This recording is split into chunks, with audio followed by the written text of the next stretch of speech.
تو آپ دل سے آپ نے مفتی صاحب میں سوری آپ کو کاٹ رہی ہوں، اس میں تھوڑا سا ایڈ کر دیجئے جو ہم سحری میں دعا کرتے ہیں وَبِالصَّوْمِ غَدٍ نَوَيْتُ مِنْ شَهْرِ رمضان، اور اسی طرح جب ہم افطار کرتے ہیں اللہم انی لک صمت وبک آمنت وعلیک توکلت وعلی رزقک افطرت، تو مجھے یہ بتائیے کہ کیا ان دعاؤں کی سب سے پہلی بات کی امپورٹنس کیا ہے؟ کیا ان کو پہلے ادا کرنا چاہیے یا بعد میں ادا کرنا چاہیے؟ اینڈ لیٹس سپوز اگر ہم بھول جاتے ہیں کیونکہ بھوک بہت لگی ہوتی ہے تو کیا ہمارے ثواب میں کمی ہوتی ہے اس سے؟ دیکھیں جو افطار کی وقتی دعا تو نبی علیہ السلام سے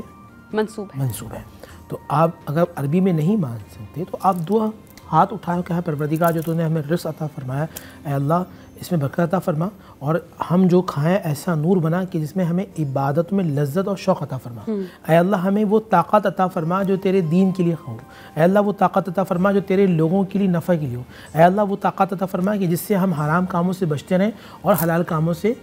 طرف راغب ہوں۔ یہ ضروری ہے ہمارے یہاں کہ صرف رٹنا ضروری نہیں ہوتا، جیسے بہت سارے لوگ دعا مانگ رہے ہوتے ہیں عربی کے اندر، آپ ان سے پوچھیں آپ نے کیا مانگا، وہ کہتے ہیں کہ جی بس وہ پڑھ لیا ہم نے، یہ پڑھ نہیں بلکہ سمجھ کر مانگنا ہے۔ آپ جب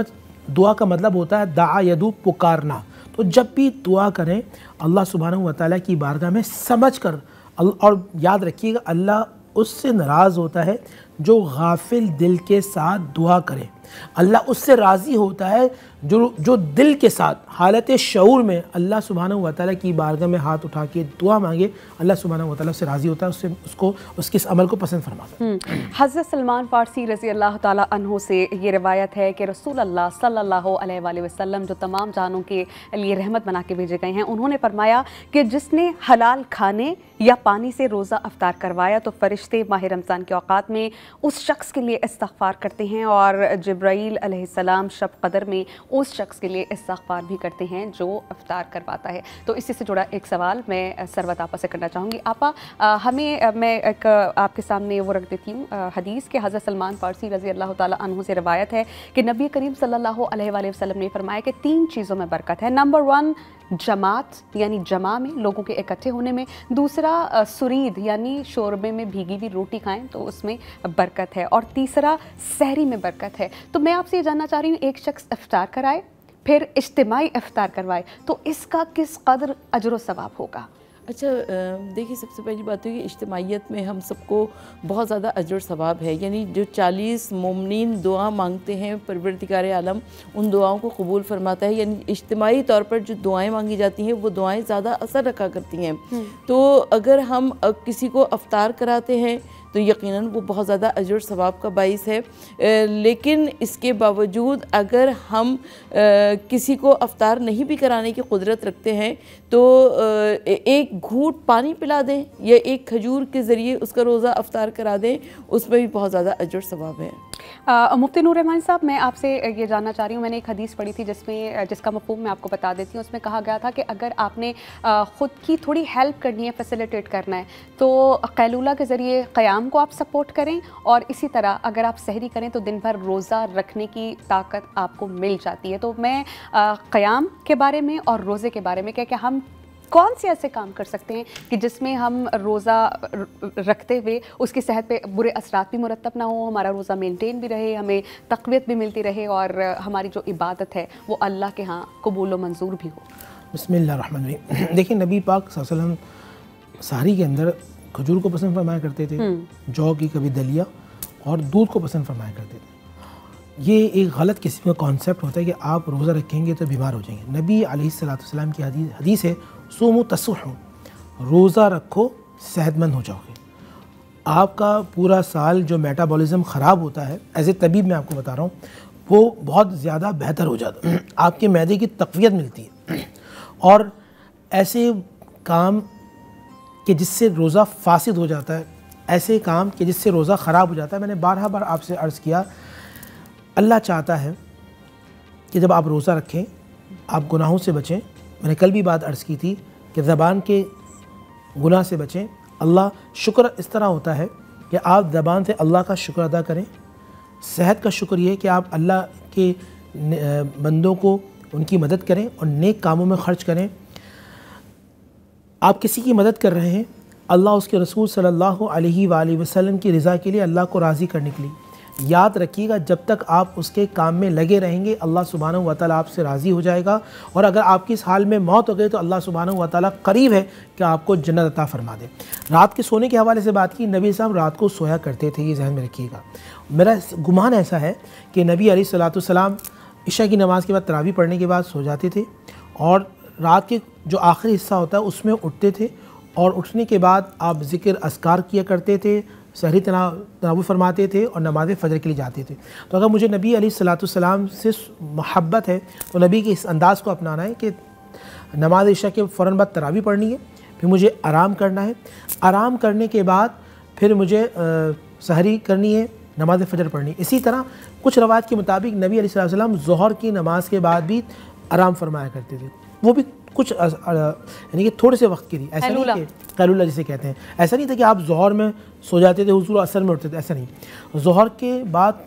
میرے خیال سے شاید 20-25 منٹ یا آدھا گھنٹہ ایسے کچھ بنتا تھا کہ نبی علیہ السلام اس میں آرام فرماتے، اس کے بعد اپنے دن کے پورے کام انجام دیتے۔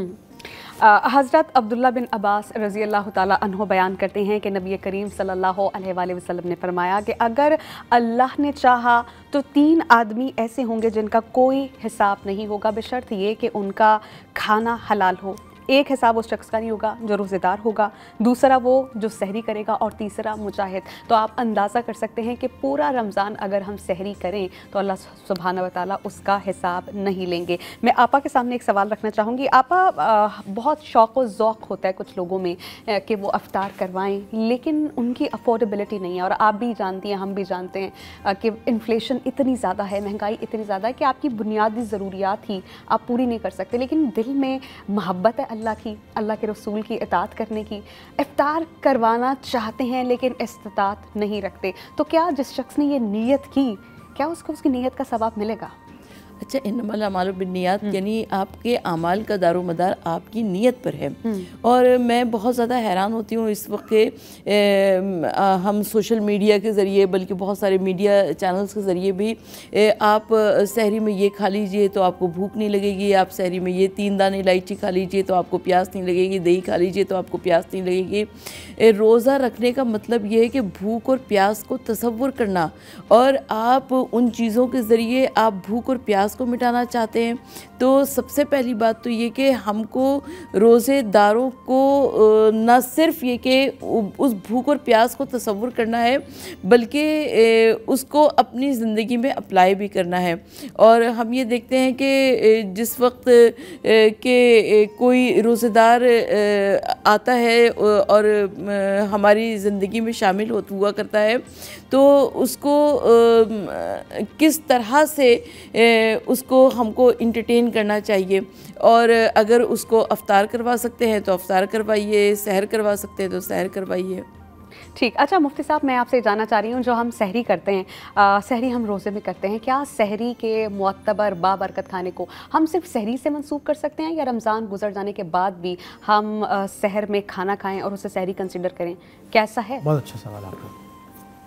دیکھیے، نبی پاک صلی اللہ علیہ وسلم جو سحری کرتے تھے وہ روزے کے لیے کرتے تھے۔ اگر آپ چاہتے ہیں کہ رمضان مبارک کے بعد شوال کے 6 روزے، جو شخص رمضان کے پورے روزے رکھے اور اس کے بعد شوال کے 6 روزے رکھے،